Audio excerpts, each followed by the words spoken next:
ನಿಜಕ್ಕೂ ಪಾಪ ಹೋಗಿರ್ತಾರೆ ಆಗಿರುವಂತಹ ಸಮಸ್ಯೆಗಳ ಬಗ್ಗೆ ಮಾತನಾಡೋದಕ್ಕೆ ಅಂತ ಹೇಳ್ಬಿಟ್ಟು ಪೊಲೀಸರು ತಡೆದಿರುವಂಥದ್ದು ವಿಧಾನಸೌಧದ ಮುಂದೆ.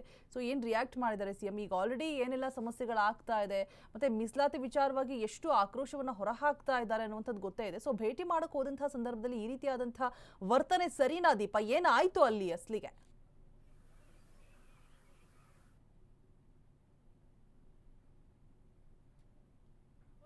ಏನು 24ರಂದು ಒಳ ಮೀಸಲಾತಿ ಸಂಬಂಧ ವಿಶೇಷ ಸಂಪುಟ ಸಭೆಯನ್ನು ಕರೆಯಲಾಗಿದೆ. ಹೀಗಾಗಿ ಆ ಸಮುದಾಯದ ಸ್ಪೆಷಲಿ ದಲಿತ ಬಲಗೈ ಸಮುದಾಯದ ಸ್ವಾಮೀಜಿ ಆಗಿದ್ದಂತಹ ಜ್ಞಾನಪ್ರಕಾಶ ಸ್ವಾಮೀಜಿ ಅವರು ಇವತ್ತು ಸಿಎಂ ಅವರನ್ನು ಭೇಟಿಯಾಗೋದಕ್ಕೆ ವಿಧಾನಸೌಧಕ್ಕೆ ಆಗಮಿಸಿದ್ರು.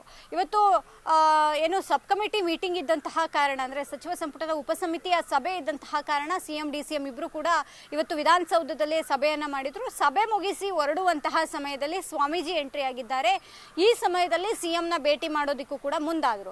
ಈ ವೇಳೆ ಪೊಲೀಸ್ನವರು ತಡೆದು ಅವರನ್ನ ಅಪಮಾನ ಮಾಡಿದ್ರು ಅನ್ನುವಂತಹದ್ದು, ಜೊತೆಗೆ ಒಳಗಡೆ ಅಂದರೆ ಸಿಎಂ ಹೋಗುವಂತಹ ಸಂದರ್ಭದಲ್ಲಿ ಅವರನ್ನ ಕಾರಿನ ಬಳಿ ಬಿಡಲಿಲ್ಲ ಅನ್ನುವಂತಹ ಆರೋಪವನ್ನ ಸ್ವಾಮೀಜಿ ಕೂಡ ಮಾಡಿದಂತಹದ್ದು. ಜೊತೆಗೆ ಅವ್ರ ಹಿಂದೆ ಬಂದಿದ್ದಂತಹ ಒಂದಿಷ್ಟು ಜನ ಕೂಡ ಅದನ್ನೇ ಹೇಳಿದ್ದಂಥದ್ದು. ಪ್ರಮುಖವಾಗಿ ಒಳ ಮೀಸಲಾತಿ ವಿಚಾರವಾಗಿ ಒಂದಿಷ್ಟು ಗೊಂದಲಗಳು ಇನ್ನೂ ಕೂಡ ಮುಂದುವರೆದಿದೆ. ಹಿಂದೆ ನಾಗಮೋಹನ್ ದಾಸ್ ವರದಿ ಏನಿತ್ತು ಅದನ್ನ ಅನುಷ್ಠಾನ ಮಾಡೋದೇ ಬೇಡ ಅನ್ನುವಂತಹದ್ದು ದಲಿತ ಬಲಗೈ ಸ್ವಾಮೀಜಿಯ ವಾದ. ಅಂದರೆ ಅದರಲ್ಲಿ 6541 ಆ ರೀತಿಯಾಗಿ ವಿಂಗಡಣೆಯನ್ನು ಮಾಡಲಾಗಿದೆ. ಜೊತೆಗೆ ABC ಅಂತೇಳಿ ಅಲ್ಲಿ ವಿಂಗಡಣೆ ಮಾಡಲಾಗಿದೆ. ಆ ವಿಂಗಡಣೆ ಸರಿಯಲ್ಲ, ಯಾಕಂದರೆ ಎಲ್ಲರಿಗೂ ಕೂಡ ಅದು ತಲುಪೋದಿಲ್ಲ. 101 ಜಾತಿಗಳಿದೆ, ಎಲ್ಲ ಜಾತಿಗಳಿಗೂ ಕೂಡ ಸಮಾನವಾದಂತಹ ಮೀಸಲಾತಿ ಹೋಗೋದಿಲ್ಲ. ಇರುವಂತಹ ಹಳೆಯ ಪದ್ಧತಿಯನ್ನೇ ಮುಂದುವರಿಸಿ ಅನ್ನುವಂತಹದ್ದು ಅವರ ವಾದ ಆಗಿತ್ತು. ಅದನ್ನು ಸಿಎಂ ಮುಂದೆ ಹೇಳೋಕೆ ಹೋದಂತಹ ಸಂದರ್ಭದಲ್ಲಿ ಈ ರೀತಿಯಾದಂತಹ ಘಟನೆ ನಡೆದಿದೆ. ಇನ್ ಕೇಸ್ ಅವರು ಸ್ವಲ್ಪ ಹೊತ್ತು ಮುಂಚೆನೆ ಬಂದಿದ್ರೆ ಮೇಲೋಗಿ ಸಿಎಂನ ಭೇಟಿ ಮಾಡಬಹುದಿತ್ತೋ ಏನೋ ಗೊತ್ತಿಲ್ಲ. ಆದರೆ ಸಿಎಂ ಹೊರಡುವಂತಹ ಸಮಯದಲ್ಲಿ ಅವರು ಬಂದಿದ್ದನ್ನು ಅಟ್ಲೀಸ್ಟ್ ಸಿಎಂ ಆದರೂ ನಿಂತು ಅವರನ್ನ ಮಾತನಾಡಿಸಿ ಹೋಗ್ತಾರೆ ಅನ್ನುವಂತಹದ್ದಿತ್ತು. ಅದು ಕೂಡ ಆಗಲಿಲ್ಲ. ಸೆಕ್ಯೂರಿಟಿ ರೀಸನ್ ಅನ್ನು ಕೊಟ್ಟಂತಹ ಅಧಿಕಾರಿಗಳು ಸಿಎಂ ಮೀಟ್ ಮಾಡೋದಕ್ಕೆ ಅವರನ್ನ ಬಿಡಲಿಲ್ಲ ಅನ್ನುವಂತಹದ್ದು ಅವ್ರು ಹೇಳ್ತಾ ಇರುವಂತಹ ಮಾತು. ಹೀಗಾಗಿ ಇವತ್ತು ವಿಧಾನಸೌಧದಲ್ಲಿ ಸ್ವಾಮೀಜಿ ಅವರನ್ನ ಸಿಎಂ ಅಪಮಾನ ಮಾಡಿದ್ರು ಅನ್ನುವಂತಹ ಮತ್ತೊಂದು ರೀತಿಯಾದಂತಹ ಘಟನೆ ನಡೆದಿರೋದು ದುರಾದೃಷ್ಟಕರ. ಆದರೆ ಒಳ ಮೀಸಲಾತಿ ವಿಚಾರವಾಗಿ ಸಾಕಷ್ಟು ಹಿನ್ನಡೆ ಆಗ್ತಿದೆ. ಪ್ರತಿ ಬಾರಿಯೂ ಕೂಡ ಸಮುದಾಯಗಳಿಗೆ ಸಿಎಂ ಮೂಗಿಗೆ ತುಪ್ಪ ಒರೆಸ್ತಿದ್ದಾರೆ, ಯಾವುದೇ ರೀತಿಯಾದಂತಹ ನಿರ್ಧಾರಗಳನ್ನು ತೆಗೆದುಕೊಳ್ತಿಲ್ಲ ಅನ್ನುವಂತಹದ್ದು ಕೂಡ ಅವರ ಆಕ್ರೋಶವಾಗಿತ್ತು. ಹೀಗಾಗಿ ಅವರನ್ನು ಮೀಟ್ ಮಾಡೋಕ್ಕೆ ಬಂದಂತಹ ಸಮಯದಲ್ಲಿ ಅದು ಆಗದೇ ಇರುವಂಥದ್ದು ಕೂಡ ಮತ್ತೊಂದು ಆಕ್ರೋಶಕ್ಕೆ ಕಾರಣ ಆಯಿತು ಅನಿಸುತ್ತೆ ರೋಜಾ. ರೈಟ್, ಥ್ಯಾಂಕ್ ಯು ದೀಪಾ ತಮ್ಮೆಲ್ಲ ಅಪ್ಡೇಟ್ಸ್ಗಾಗಿ. ಸೊ ಇನ್ನೆಲ್ಲ ಆಯಿತು ಹೋದಂಥ ಸಂದರ್ಭದಲ್ಲಿ ಅನ್ನುವಂಥದ್ದನ್ನ ಕಂಪ್ಲೀಟ್ ಆಗಿ ನಮ್ಮ ಪ್ರತಿನಿಧಿ ದೀಪಾ ಎಕ್ಸ್ಪ್ಲೈನ್ ಮಾಡ್ತಾ ಇದ್ರು. ಸುಪ್ರೀಂ ಆದೇಶ ಇರೋದು 56% ಮೀಸಲಾತಿಗೆ ಬಿಡಲ್ಲ ಅಂತ ಹೇಳ್ಬಿಟ್ಟು. ಸೊ 50% ಒಳಗೆ ಮೀಸಲಾತಿ ಹಂಚಿಕೆ ನೀಡಬೇಕು. ರಾಜ್ಯ ಸರ್ಕಾರದ ಒಳ ಮೀಸಲು ಏನಿರುತ್ತೆ ನೀತಿಯಲ್ಲಿ ಗೊಂದಲ ಇದೆ. ಸೊ ಒಳ ಮೀಸಲಾತಿ ಹಂಚಿಕೆ ಮಾಡೋದಿದ್ರೆ ಸರಿಯಾಗಿ ಮಾಡಲಿ, ಇಲ್ಲ ಅಂತಂದರೆ ಫ್ರೀಡಂ ಪಾರ್ಕ್ನಲ್ಲಿ ಪ್ರತಿಭಟನೆಯನ್ನು ನಾವು ಮಾಡ್ತೀವಿ ಅಂತ ಹೇಳ್ಬಿಟ್ಟು ಸಿಎಂ ಸಿದ್ದರಾಮಯ್ಯ ಸರ್ಕಾರಕ್ಕೆ ಜ್ಞಾನಪ್ರಕಾಶ ಸ್ವಾಮೀಜಿ ಅವರು ಎಚ್ಚರಿಕೆಯನ್ನು ಕೂಡ ಕೊಟ್ಟಿದ್ದಾರೆ. ಸೊ ಅಲ್ಲಿ ಹೋಗಿ ಭೇಟಿ ಮಾಡೋಕೆ ಅಂತ ಹೋದಂತಹ ಸಂದರ್ಭದಲ್ಲೂ ಕೂಡ 101 ಜಾತಿ ಮತ್ತು ಉಪಜಾತಿ ಇದೆ.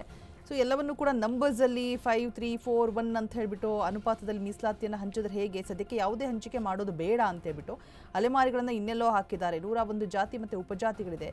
ಶೆಡ್ಯೂಲ್ ಕ್ಯಾಸ್ಟ್ ಅಂತ ಅಂದರೆ ಬರೀ ಎಡ ಬಲ ಅಲ್ಲ, ಯಾವುದೋ ಒಂದು ಜಾತಿಯನ್ನು ಕುಗ್ಗಿಸಬಾರ್ದು, ಎಲ್ಲರಿಗೂ ಕೂಡ ಈಕ್ವಲ್ ಆಗಿ ನ್ಯಾಯ ಕೊಡಬೇಕು, ಎಲ್ಲ ಜಾತಿಗಳಿಗೂ ಕೂಡ ಅಂತ ಹೇಳ್ಬಿಟ್ಟು 101 ಜಾತಿಗಳಿಗೂ ಕೂಡ ನ್ಯಾಯವನ್ನು ಕೊಡಬೇಕು ಅನ್ನುವಂಥದ್ದು ಇವರ ಬೇಡಿಕೆ ಆಗಿರುತ್ತೆ.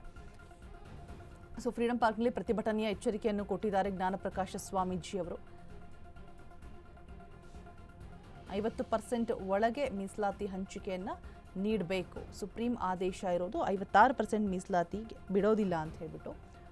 ಸೊ ರಾಜ್ಯ ಸರ್ಕಾರದ ಒಳ ಮೀಸಲು ನೀತಿಯಲ್ಲಿ ಇರುವಂತಹ ಗೊಂದಲಗಳಾಗಿರ್ಬೋದು, ಒಳ ಮೀಸಲಾತಿ ಹಂಚಿಕೆ ಮಾಡೋದ್ರಿಂದ ಸರಿ ಏನು ಮಾಡಿದ್ದಾರೆ ಅದನ್ನು ಆ ನಂಬರ್ಸ್ ಏನಿದೆ ಸರಿಯಾಗಿ ಮಾಡಲಿ. ಯಾವ ರೀತಿಯಾಗಿ 5, 4, 3, 1 ಅಂತೆಲ್ಲ ಮಾಡಿದ್ರೆ ಅನುಕೂಲ ಆಗೋದಿಲ್ಲ ಅದು ಅಂತ ಹೇಳ್ಬಿಟ್ಟು. ಸೊ ಇದನ್ನು ಸರಿ ಮಾಡಬೇಕು, ಇಲ್ಲ ಅಂತ ಹೇಳಿದ್ರೆ ಉಗ್ರ ಹೋರಾಟ ಮಾಡುವಂತಹ ಎಚ್ಚರಿಕೆಯನ್ನು ಕೂಡ ಕೊಟ್ಟಿರುವಂಥದ್ದು ಸಿಎಂ ಸಿದ್ದರಾಮಯ್ಯ ಸರ್ಕಾರಕ್ಕೆ ಜ್ಞಾನಪ್ರಕಾಶ ಸ್ವಾಮೀಜಿ ಎಚ್ಚರಿಕೆ ಸಂದೇಶವನ್ನು ರವಾನೆ ಮಾಡಿದ್ದಾರೆ.